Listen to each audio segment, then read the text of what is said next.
No, danes smo v kraju Donauinsel. To se imenuje namreč kraj ali pa središče, poslovno središče v Dunaju, ker vidite v daljavi, ravno zdaj je pripeljal vlak podzemne železnice, ki to pelje tudi mimo, proti kraju Leopoldau. V ozadju vidite tam poslovno zgradbo Združenih narodov in avstrijski dunajski center. No in tukaj boste zagledali najvišjo stolpnico na Dunaju, ki se mu imenuje PVC ali PVC center, poslovni center seveda, če prevedemo kot je treba. No in tukaj tale zgradba, ki naravnost vidite, je predstavništvo Združenih narodov, kot rečeno v uvodu. Vendar je zanimivo, da so Avstrijci ta center dali v najem Združenim narodom. Kaj mislite? Za koliko denarja? No, da vas ne bomo dolgo gnjavili, natančno za 1 šiling. Natančno za 1 šiling in to za 99 let.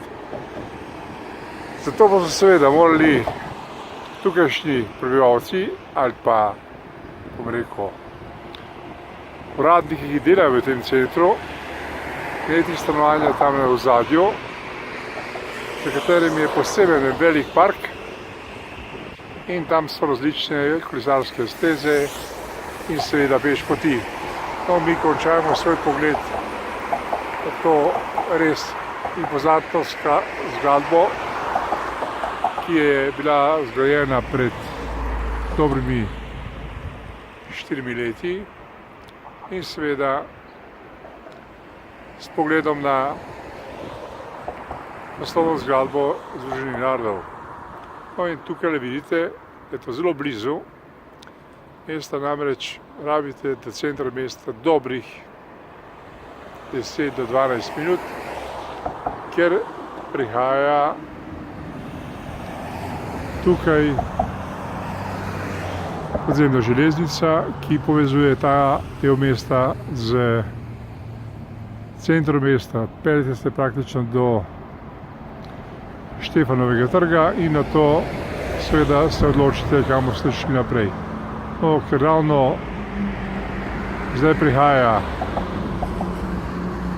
vlak, bomo počakali, da vam še pokažemo to zanimivost in tako prispevek končamo s tem res zanimivim posnetkom res eminentnega poslovnega centra v mestu Dunaj. To je na relaciji proti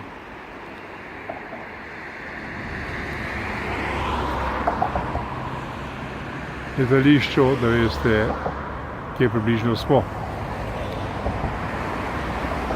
No, kraj pa se, kot že uvodno rečeno, imenuje Donauinsel in tu ste zdaj videli tudi del poželjne železnice, ki pa zanimivo povezuje Leopoldau z enim krajem, kjer je eno veliko zdravilišče ali pa kopališče, kakor ljubše. In lep dan vam želim, če se boste namenili obiskati dunajsko središče oziroma avstrijsko prestolnico. Posebejte!